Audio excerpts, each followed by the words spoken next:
Hello student, मैं हूं निहाल। कैसे हैं आप सब। हमने लास्ट वीडियो में एक्सरसाइज जो अपने 15.2 चैप्टर 15 की एक्सरसाइज 15.2 को फिनिश किया था। आज हम इस वीडियो में एक्सरसाइज 15.3 का पहला क्वेश्चन स्टार्ट कर रहे हैं। ठीक है, तो स्टार्ट करते हैं 15.3 का पहला question. Find the circumference of a in circle of A square of side 14 centimetre. 14 semi भुजा के वर्ग में बने अंतःवृत्त की परिधि ज्ञात कीजिए। तो पहले थोड़ी सी बात ध्यान से रखते हैं, इसके अंदर क्या अंतःवृत्त। ठीक है, हमारे पास यहाँ पे दो नाम आएंगे, इन सर्किल और सरकम सर्किल। दोनों का मीनिंग अलग है, अंतःवृत्त और बाह्यवृत्त, परिगत वृत्त, जिसको परिगत या बाह्यवृत्त भी हम बोलते हैं। वैसे आगे 14 चैप्टर जब आपने करेंगे तो उस 14 चैप्टर में आपके इन सर्किल और सरकम सर्किल दोनों का नाम आएगा, अंतःवृत्त परिगत दोनों वृत्त का नाम आएगा। ठीक है, तो अंतःवृत्त का मीन्स क्या होगा, ध्यान से समझना भाई। वर्ग के अंदर अंतःवृत्त का मीन्स ये होगा जो वृत्त है वो अंदर है। अब किसके अंदर है, जो इसने नाम दिया है, ये नाम और दिया इसने भाई। Find the circumference in circle square, square के अंदर मतलब एक 14 सेमी भुजा के वर्ग में एक वृत्त बनाया हुआ है। तो भाई इसकी अगर मैं नामकरण की बात करूं तो एबीसीडी लिख देता हूं, भुजा की बात करूं वो इसने दी है मेरे को। ठीक है, इसके अंदर एक वृत्त बनाया गया है। तो भाई इसके अंदर एक ऐसा वृत्त बन रहा है जिसकी सारी भुजाओं को स्पर्श करेगा। ऐसा नहीं होगा आप ये कह दो सर इन सर्किल का मतलब अंत का मतलब ये होता है जो उसकी सारी भुजाओं को स्पर्श करके बने। इन सर्किल मींस जो आकृति आपके पास बनाई गई है, जो भी फिगर आपके पास, उस फिगर के अंदर वो चीज जो उसकी हर एक साइड को टच करेगी, उसकी चाहे 10 साइड हो तो भी टच करेगी, चाहे एक हो तो भी टच करेगी, चाहे दो हो तो भी टच करेगी। ठीक है, वैसे अपने पास 3 साइड से स्टार्ट होती है। अपने पास कोई फिगर बनना स्टार्ट होता है, क्योंकि 2 साइड में तो वो फिगर बनता भी नहीं है। ठीक है, तो स्टार्ट करते हैं, इसका सॉल्यूशन लिखते हैं। Side of square equal 14 centimetre. वर्ग की भुजा हमारे पास कितनी है, 14 सेमी। अब एक बात ध्यान से समझो, अगर मैं सर्किल के सेंटर की बात करूं, यहां से जाएगा तो ध्यान से देखो, एक वृत्त का व्यास और वर्ग की भुजा दोनों समान है। भाई सर्किल का डायमीटर और सर्किल अपने पास स्क्वायर की साइड दोनों इक्वल है, तो लिखते हैं यहां पे diameter of circle equal side of square. ये अपने कह सकते हैं वृत्त का व्यास बराबर है वर्ग की भुजा के। भाई अगर हमें पता है अगर वृत्त का व्यास जो भी होता है, त्रिज्या हमेशा उसकी आधी होती है, तो भी मेरे पास डायमीटर या मैं बात करता हूं व्यास जो है मेरे पास कितना आ गया, 14। तो भाई त्रिज्या जिसको अपने क्या बोलते हैं, रेडियस आर, वो मेरे पास कितनी हो जाएगी, 14/2 कितना आ गया मेरे पास 7 सेंटीमीटर। अब भाई अगर हमारे पास ये 7 सेंटीमीटर आ गया तो हमें फाइंड आउट क्या करना है इसके अंदर। इसने बोला है find the circumference of a circle, मतलब वृत्त की परिधि ज्ञात करनी है। तो भाई बताओ सर्कमफरेंस कितना होता है,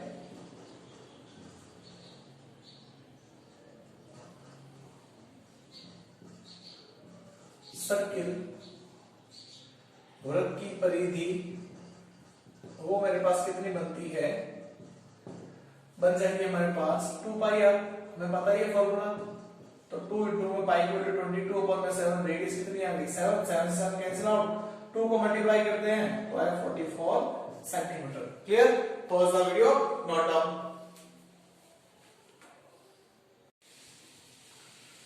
question number 2, difference between the circumference and the radius of the circle is 74 centimeter.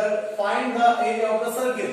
किसी वृत्त की परिधि व त्रिज्या का अंतर 74 सेमी, उस वृत्त का क्षेत्रफल ज्ञात करो। स्टूडेंट ध्यान रखना, क्वेश्चन नंबर 2 15.3 एक्सरसाइज का मोस्ट क्वेश्चन है, एग्जाम में आने वाला क्वेश्चन है, तो ध्यान रखना भाई। ठीक है, करते हैं सॉल्यूशन स्टार्ट। देखो भाई सीधी सी बात है, मेरे को सर्किल का एरिया फाइंड आउट करना है, वृत्त का क्षेत्रफल ज्ञात करना है। इसके लिए हमें क्या चाहिए भाई, अगर मैं वृत्त की त्रिज्या मिल जाए तो मेरे को पता है पाई आर स्क्वायर से इसका क्षेत्रफल आ जाएगा, लेकिन हमारे पास त्रिज्या है नहीं, लेकिन इसके लिए इसने एक हिंट दे दी है। अब उस हिंट से ही हमारा सारा सॉल्यूशन होगा। तो लेट कर लेते हैं, let radius of a circle equal R. हमने मान लिया वृत्त की त्रिज्या त्रिज्या, माना लिखना भाई, हिंदी मीडियम आपको लिखना माना, माना वृत्त की त्रिज्या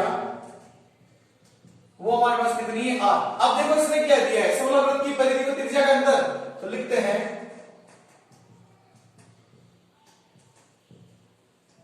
circumference of a circle minus radius equal 74 given है ना, तो लिखते हैं वृत्त की परिधि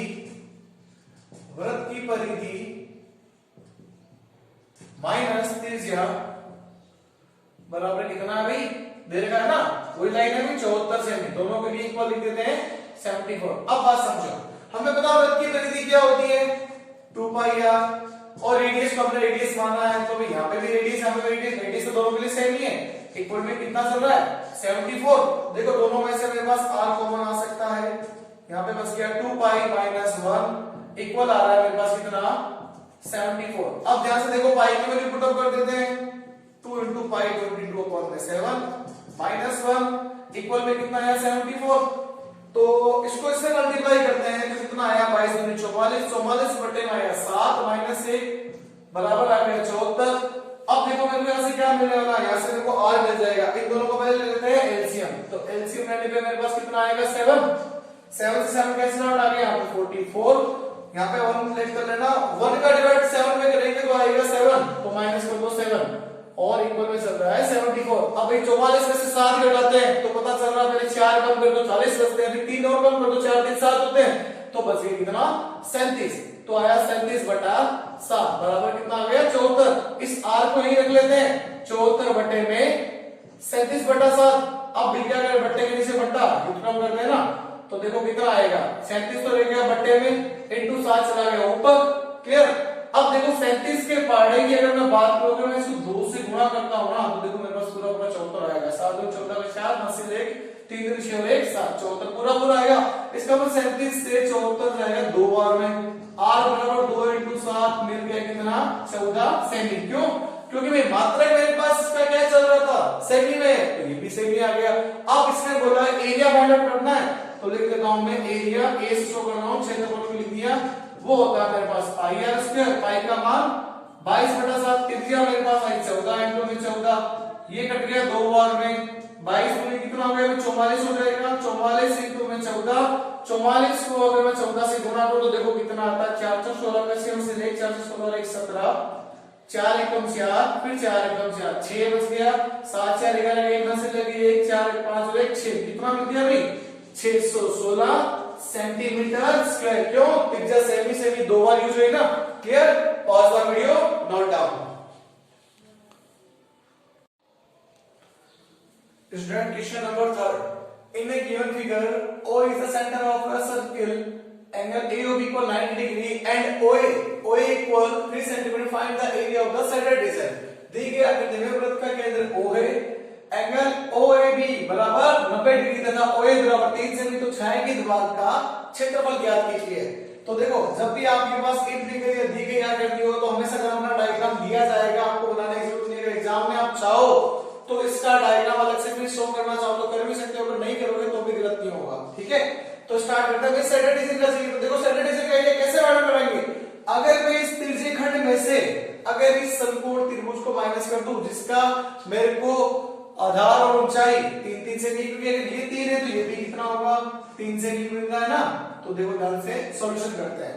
तो लिखते हैं रेडियस त्रिज्या वो मेरे पास कितनी है r बराबर 3 सेमी, एंगल यहां बात करें मैं थीटा, थीटा बराबर कितना है मेरे पास 90 डिग्री। तो लिखते हैं डायरेक्ट आंसर बना के एक ही लाइन लिखना है, एरिया ऑफ सेंटर्ड, हमारे पास ये है ना भाई एरिया ऑफ सेंटर्ड रीजन, तो लिखते हैं area of centred region equal में लिखेंगे क्या area of sector minus area of triangle OAB, ठीक है।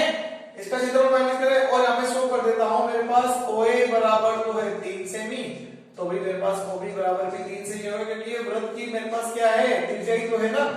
अब हिंदी में भी लिख देता हूं छायांकित, ठीक है भाई, छायांकित भाग का क्षेत्रफल, तो लिखते हैं त्रिज्यीय खंड का क्षेत्रफल माइनस त्रिभुज ओएबी का क्षेत्रफल। तो सूत्र शो करते हैं, दोनों का सूत्र सेम ही है, थीटा बटा 360 इंटू में पाई आर स्क्वायर माइनस 1/2 मेरे पास आ गया एल इंटू बी। अब इसका चाहो तो यहां पे लिख देता हूं मैं लंबाई इंटू मेरे पास ऊंचाई, या लंबाई इंटू में अपने पास क्या आधार इंटू ऊंचाई, तो आधार लिख देता हूं, ये लोग कोई फर्क नहीं पड़ता। बी इंटू में एच कर देता हूं, ये लोग बी इंटू में एच। क्लियर। अब थीटा बटा 360, तो थीटा का मान मेरे पास दे रखा 90, लिख दिया 90 बटे में 360 लिख दिया, पाई का मान 22/7, त्रिज्या 3 इंटू 3 माइनस 1/2, आधार भी मेरे पास 3 तो ऊंचाई भी मेरे पास 3, इससे ये कट गया, ये 4 बार में गया, छोटा करो 2 बार में 11 बार में, तो बच गया 11/7 और मेरे पास रह गया 3 इंटू 3 और इंटू में देखो साथ में एक और चल रहा हमारे पास 1/2 भी तो बच रहा है ना, माइनस इसको लिख देते हैं अपने 3 दिया 9, 9/2। अगला स्टेप हमें क्या करना है भाई, कैंसिल आउट हो जाएगा, गुणा ही तो करना है, 11 है फिर यहाँ पे 3 इंटू 3 तो भी गुणा करते हैं, 11 इंटू में 9 बटे में 7 यानी 14 माइनस 9/2, तो 11 को गुणा करते हैं अपने 9 से, तो आया 99 बटे में 14 माइनस 9/2। अब क्या करना, भाग लगा के दोनों को करना है, पॉइंट की वैल्यू लेके आते हैं, देखो पहले 99 में भाग लगाते हैं, तो 14 का बाड़ा में पढ़ना है, 14 5 से 70, 14 से 84, 14 7 98, कितने बार में गया 7 बार में गया, एक बच गया, पॉइंट लग गया। अब देखो ध्यान से देखना, ये डिवाइडेशन पॉइंट लगा दिया 0 आ गया, लेकिन 10 अभी भी 14 से छोटा है, यहाँ पे क्या हो गया डिवाइडेशन ब्रेक हो गया, टूट गया भाग, जैसे भाग टूटता है तो 0 और आता है, तो अब यहाँ पे एक 0 और बढ़ेगा तो आ गया 100, 14 7 98, पॉइंट की 2 डिजिट लेनी होती है हमेशा, तो 7.07 और 9 का सबको पता ही है कितना आता था, 4.5, तो ये लिख दिया। अगर दिक्कत किसी को हो रही है अभी तो वो भी बता देता हूँ, 9 में देखो कैसे भाग लगाते हैं, 2 चौक 8, 4 बार में गया, एक बच गया, पॉइंट लग गया 0, 2 5 10 तो आएगा 4.5। अब माइनस करना पॉइंट की डिजिट को, वो भी देखो ध्यान से 7.07, पॉइंट से पॉइंट मिला लो, पॉइंट के लेफ्ट साइड में ये वैल्यू आ रही, पॉइंट के राइट साइड में एक की वैल्यू, कुछ नहीं था, हम 0 ऐड कर लेंगे, 7 में से 0 जाता है तो क्या बचता है 7 ही बचेगा, लेकिन 0 में से 5 से जाएगा, इसको उधार देगा 10, 10 में से 5 गए तो बच गया 5 पॉइंट, यहाँ पे बच गया 6, 6 में से आएगा तो बच गया 2, तो आएगा 2.57 सेंटीमीटर स्क्वायर। क्लियर, ये बन गया हमारा answer. Clear, pause the video, note down. Student, next question number 4.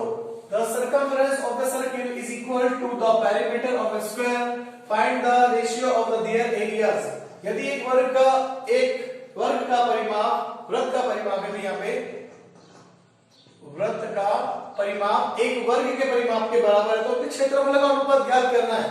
ध्यान रखना, क्वेश्चन अच्छा क्वेश्चन है, हम इस क्वेश्चन को मोस्ट कह सकते हैं, और एग्जाम में आने वाला क्वेश्चन अगर एग्जाम में आता है तो 2 नंबर का क्वेश्चन ये बन के आ सकता है। क्लियर, तो थोड़ा ध्यान से देखना, आसान सा क्वेश्चन है, ज्यादा हार्ड नहीं, इसलिए 2 नंबर के चांसेस है इस क्वेश्चन के, ज्यादा नहीं आ सकता मार्क्स में। तो इससे बोला है हमारे पास एक वृत्त का परिमाप, वृत्त का परिमाप या सर्कमफ्रेंस ऑफ पेरीमीटर एक ही बात है, इससे बोला वो दोनों समान दिए हैं, तो ये बोल रहा है कि क्षेत्रफल का अनुपात क्या होगा। तो लिखते हैं, सबसे पहले लेट कर लेते हैं, मान लेते हैं, माना रेडियस, तो रेडियस हमारे पास जो बनती है, रेडियस कितनी आ जाएगी, त्रिज्या, उसको हमने मान लिया r। Clear, side of square,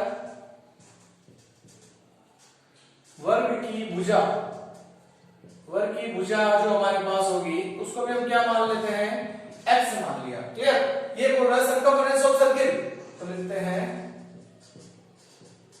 circumference of circle equal perimeter of square, ये दिया है भाई हमारे पास, लिखते हैं भाई, तो वृत्त का परिमाप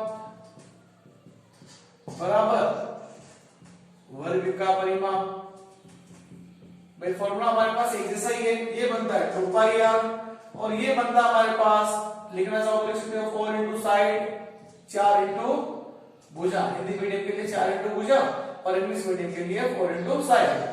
तो 2 बड़ा रहने दो, कोई दिक्कत नहीं है।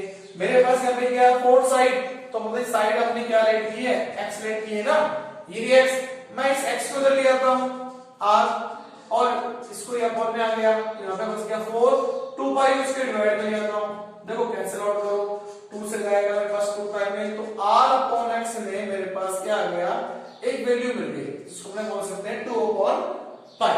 अब इसने क्या बोला, क्षेत्रफल का अनुपात बोला है ना, तो लिखते हैं रेशियो, अनुपात जो बनेगा वो लिख देना आप है क्या भाई, मेरे पास एरिया ऑफ सर्किल, भाई पहले सर्किल दिया है ना, इसे circle, area of circle upon area of square, भाई यहाँ पे आर मींस रेशियो है, ये लिख देता हूं, रेशियो को भी मैं, रेशियो पूछा है इसने इनके क्षेत्रफल अनुपात, तो देखो लिखते थे यहाँ पे वृत्त का क्षेत्रफल बटे में वर्ग का क्षेत्रफल, तो देखो मेरे पास क्या बनता है, वृत्त का क्षेत्रफल होता है पाई आर स्क्वायर बटे में वर्ग का होता है मेरे पास भुजा स्क्वायर, या मैं बोलना चाहूं तो बोल सकता हूं क्या साइड स्क्वायर। भाई हिंदी वाले हिंदी लिखना, इंग्लिश वालों को इंग्लिश लिखना, दोनों आपको नोट नहीं करना है, क्लियर। तो यहाँ पे पाई आर स्क्वायर, आर को हमने आर ही माना है, साइड को हमने क्या माना था एक्स, ये लिख दिया मैंने एक्स स्क्वायर। अब थोड़ा ध्यान से देखो, पाई इंटू अगर मैं इसको ऐसा लिख दूं आर स्क्वायर अपॉन में एक्स स्क्वायर, गलत तो नहीं होगा हमारे पास, भाई मैंने अलग अलग कर दिया, सीधी सी बात ये है। अब मैं इसको और एक चेंज करना चाहता हूं इंटू के साथ में, आर अपॉन एक्स का होल स्क्वायर भी तो लिख सकते हैं। ऐसा लिखने से बेनिफिट होगा, मेरे पास आर अपॉन एक्स की वैल्यू है जो मैं यहाँ पर पुटअप कर रहा हूं, ध्यान से देखना भाई, ये है मेरे पास 2 अपॉन में पाई, 2 अपॉन में पाई का होल स्क्वायर, ओपन करे होल स्क्वायर, पाई इंटू में 2 अपॉन में पाई, 2 अपॉन में पाई, पाई से पाई कट गया, बच गया क्या मेरे पास, यहीं पे लिख रहा हूं, ध्यान रखना 4, 2 दूनी 4, 4 बटा पाई, और पाई का मान रख दो 22 बटा 7, 7 आ गया, इसको ऊपर शिफ्ट कर दें तो देखो 4 इंटू में 7 बटा 22, इसको 2 के बड़े से छोटा करें, ये 2 बार में 11 बार में, तो है 7 दूनी 14, 14 बटा 11। तो लास्ट में जो मेरे पास अनुपात बना वो अनुपात मैं अभी शो कर देता हूं 14 अनुपात 11, ये बनेगा मेरा final answer. Clear, pause the video, note down. Student अगर आपने मेरा चैनल अभी भी सब्सक्राइब नहीं किया तो आप जरूर सब्सक्राइब कर दें, क्योंकि हमारे पास अभी जितने भी क्वेश्चन हैं आपको रोज मिलते जाएंगे। और हाँ, वो स्टूडेंट भी जरूर ध्यान दे जिन स्टूडेंट के अभी तक एग्जाम हुए नहीं है, तो कृपया वो भी स्टूडेंट सारे अपने स्टडी को जारी रखें, क्योंकि आपका पेपर जरूर होगा, 10th का पेपर, मैथ का जो बचा हुआ है वो पेपर होना निश्चित है। तो इसलिए स्टूडेंट आप जरूर ध्यान रखें, आप भी अपनी स्टडी को कंटिन्यू करते रहे और मेरे चैनल को सब्सक्राइब कर दें। और आपको जितने भी क्वेश्चन होंगे इस पे आपको मिलते जाएंगे, जो मोस्टली क्वेश्चन है वो भी मैं आपको बताता चल रहा हूं, तो आप ध्यान रहे, जितने भी क्वेश्चन है उन सबको जरूर सॉल्यूशन करेंगे। Clear, okay.